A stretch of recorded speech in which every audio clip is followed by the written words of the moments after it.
Bienvenidos a este segundo capítulo de la serie Cimientos de Ley. Hoy vamos a enfrentar, sin miedo, la norma de construcción sismorresistente colombiana, es decir, un gran monstruo técnico llamado NSR 10. ¿Te suena aburrido? Te prometemos que no lo es, porque cada capítulo de esta norma cuenta una historia que puede cambiar el destino de un edificio. La NSR 10 es como una enciclopedia dividida en 11 títulos, desde el A hasta el K. Pero, ¿sabías que para entenderla de manera más fácil y práctica, podemos organizar sus títulos en dos grupos? Interesante, y más si esto facilita su aprendizaje para entender de qué trata una norma tan extensa. Empecemos por nombrar todos y cada uno de sus 11 títulos. Título A. Requisitos generales de diseño y construcción sismorresistente. Título B. Cargas. Título C. Concreto estructural. Título D. Mampostería estructural. Título E. Casas de 1 y 2 pisos. Continuamos con Título F, Estructuras metálicas. Título G, Estructuras de madera y guadua. Título H, Estudios geotécnicos. Título I, Supervisión técnica independiente. Título J, Protección contra incendios. Y finalmente, Título K, Requisitos complementarios. Ahora, te pondré un ejemplo. Si vas a diseñar y construir una casa de 2 pisos con pórticos en concreto, es decir, columnas y vigas en concreto reforzado, debes usar los títulos A, B, C, H, I, J y K. Espera, ¿y no podemos usar el título E para casas de 1 y 2 pisos?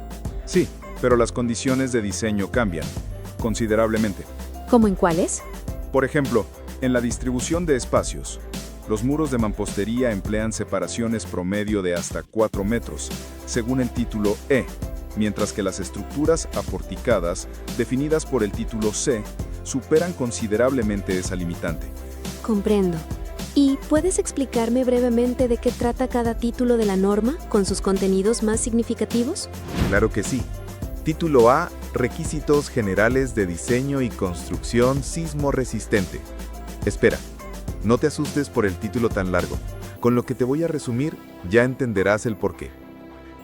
Este título abarca el objeto de la norma, que se fundamenta en proteger la vida de las personas y el patrimonio del Estado y de sus habitantes. Seguidamente, considera las competencias y experiencias de los profesionales inmersos en los diseños desde el arquitectónico, estructural, estudio de suelos y responsables de la construcción.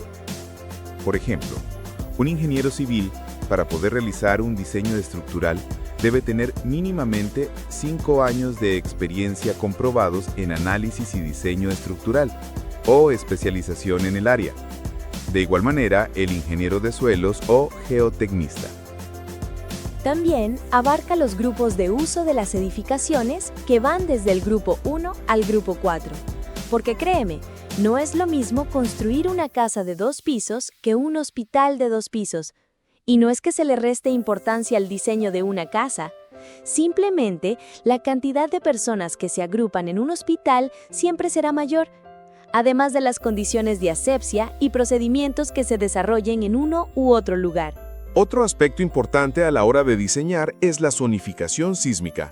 ¿Y a qué hace referencia la zonificación sísmica? Es una categorización que define la probabilidad de ocurrencia de un sismo en las diferentes ciudades o municipios de Colombia, en función de las formaciones geológicas de cada región. Dicha zonificación se grafica en el mapa de Colombia en 3 colores, que a su vez referencian 3 zonas de amenaza sísmica. ¿Y cuáles son dichas clasificaciones de amenaza y sus colores? El color verde define las zonas de amenaza sísmica baja, el amarillo o naranja las zonas de amenaza sísmica intermedia y el color rojo las zonas de amenaza sísmica alta, es decir, aquellas regiones con mayor probabilidad de ocurrencia de un sismo. ¿Y existe alguna manera de saber en qué amenaza sísmica se encuentra mi ciudad o municipio? Por supuesto. En el apéndice A4 encontrarás organizado en orden alfabético todos los departamentos, con sus ciudades y municipios y su respectiva zonificación sísmica. El título A también aborda los diferentes tipos de sistemas estructurales, ¿verdad? Así es, explica los parámetros para diseñar un sistema de pórticos, el cual está conformado por vigas y columnas. el sistema de muros de carga o la combinación de ambos. Y lo más interesante, en diferentes materiales como concreto reforzado, mampostería, acero estructural, incluso madera y guadua, entre otros. También vi que el título A expone lo relacionado con la separación sísmica, que es la separación que deben tener las edificaciones al construirse. Correcto. La separación sísmica es importante porque cada edificación tiene un movimiento único.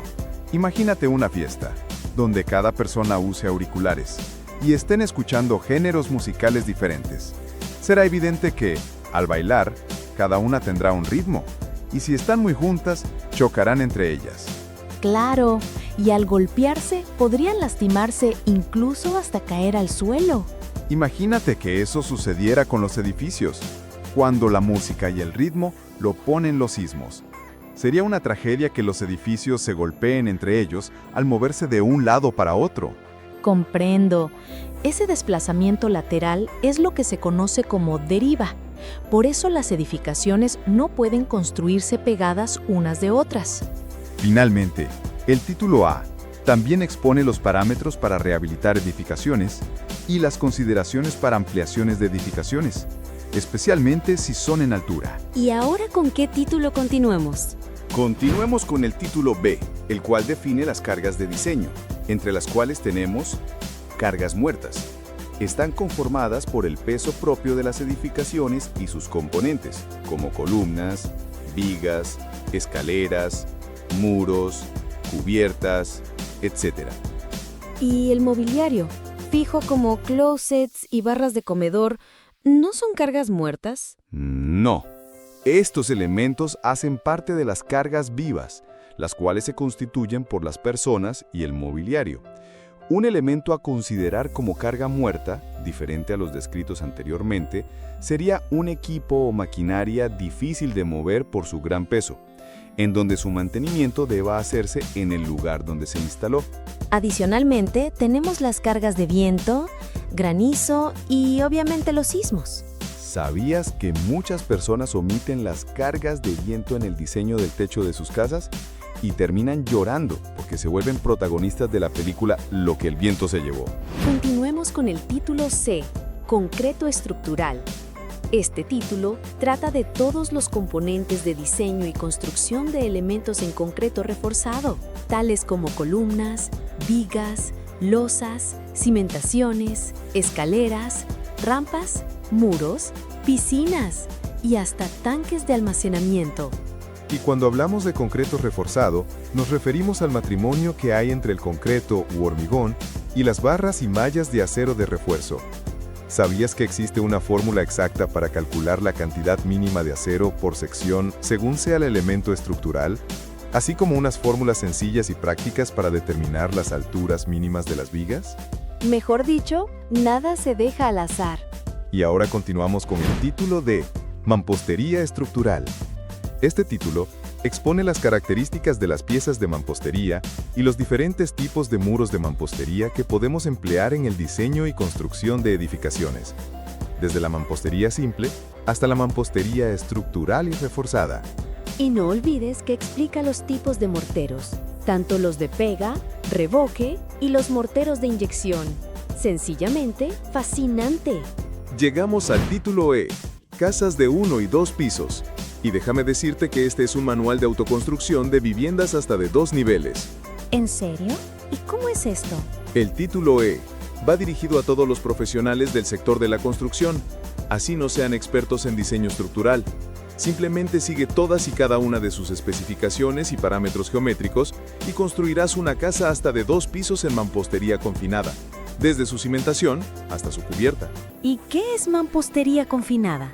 ¿De qué se compone?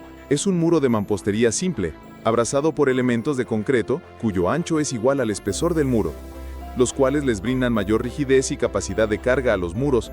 A estos elementos se les conoce como columnetas y viguetas. Comprendo. Son columnas y vigas del ancho del muro para garantizar estabilidad al sistema de muros, como si fuesen el marco de un cuadro o de una ventana. Exacto. De hecho, hay un manual de la AIS que explica el uso del título E con unas ilustraciones geniales. Es más, acá en el canal hay un video que se llama Libros gratis de diseño de muros, donde podrás encontrar un enlace para descargarlo. En la descripción te dejamos el enlace al video y a la descarga. Y lo mejor, gratis. Ahora sigue el título F, Estructuras de acero. ¿Sabías que este título, junto con el título C, es uno de los más extensos de la NSR? Y aquí encontramos el fascinante mundo de las construcciones en acero estructural, como es el caso del sistema de pórticos, cerchas, cubiertas y sus uniones y anclajes, tanto soldadas como atornilladas, pernadas o remachadas. Título G, Estructuras de madera y guadua. ¿Qué tienes para contarnos? Algo particular con este título es que, hasta la versión de la norma NSR 98, no se consideraba a la guadua o bambú como material estructural, pero gracias a los aportes técnicos como los del arquitecto Simón Vélez y a sus propuestas de diseño para reconstruir a la ciudad de Armenia después del terremoto de 1999, se incluyó dicho material en la NSR 10. ¿Un arquitecto? ¿Y no que la norma NSR es solo para los ingenieros estructurales? ¡Falso! Los arquitectos no son solo grandes diseñadores de espacios habitacionales y urbanísticos, también son grandes constructores. ¿Y qué tienes para contarme del título H? Este título abarca todo lo relacionado con el estudio geotécnico, es decir, aplica los métodos de recolección de muestras y sondeos para estudiar las propiedades físicas, mecánicas y químicas de los suelos donde se van a construir las edificaciones. Estudia la capacidad portante del suelo, es decir, cuánta carga soporta el suelo donde vamos a construir, ¿verdad? Sí, así es, entre otras características como el tipo de suelo y el porcentaje de humedad. Además, el estudio geotécnico nos recomienda a qué profundidad debemos hacer nuestras cimentaciones y el tipo de cimentación más apropiado, bien sean zapatas o pilotes, por poner algunos ejemplos. Ya estamos llegando a la fase final y nos encontramos con el título I, Supervisión Técnica Independiente. Hay dos tipos de supervisión técnica, ¿verdad? Estás en lo correcto, y estos dos tipos de supervisión son supervisión técnica independiente itinerante y supervisión técnica independiente continua. ¿Y en qué se diferencian? ¿Y qué se supervisa? La supervisión técnica itinerante es aquella en la cual se hacen visitas de inspección y control de actividades específicas, como por ejemplo en la construcción de las cimentaciones o el foso de un ascensor, entre otras actividades. Comprendo. O sea que la supervisión técnica continua es aquella en donde un equipo de profesionales está en la obra de manera permanente, verificando actividad por actividad. Muy acertada tu definición. Y un supervisor técnico se enfoca principalmente al control de planos, especificaciones técnicas de los materiales y procesos constructivos. Recuerda que las estructuras no solo se comportan como se diseñan, sino como se construyen. Hemos llegado al título J, Protección contra incendios, un tema muy caliente, candente y de mucho cuidado. ¿Sabías que muchas casas en Colombia no tienen ni siquiera una ventana de ventilación en la cocina? Lo que puede generar acumulación de gases y posibles explosiones. El título J es constantemente obviado y muchos profesionales lo pasan por alto al creer que solo es para edificaciones de gran magnitud como colegios o centros comerciales. Investigando un poco, encontré que el título J abarca temas importantes como control de incendios y su propagación, evaluación de la resistencia al fuego de los elementos estructurales de una edificación, sistemas de detección y alarma, redes de control de conflagraciones como rociadores, puntos de acceso para bomberos y mucho más. Increíble que muchos de estos requerimientos no se consideren con regularidad.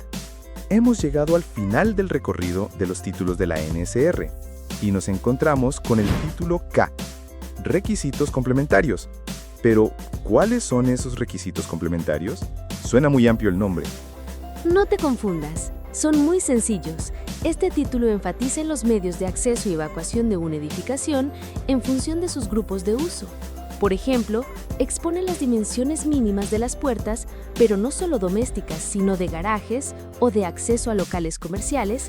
También aborda las dimensiones de los componentes de las escaleras, pendientes de las rampas y todo lo concerniente a este tipo de elementos, de tal manera que se garantice el tránsito seguro a través de ellos. Hay diseñadores que creen que las personas en sillas de ruedas son carritos de Hot Wheels y proyectan rampas difíciles de transitar. Nos despedimos de esta temporada, pero no de ustedes, porque construir bien es una conversación que nunca se acaba. Gracias por ser parte de Trazos y Estructuras y de esta serie Cimientos de Ley. Y recuerda, estudia, investiga y actualízate.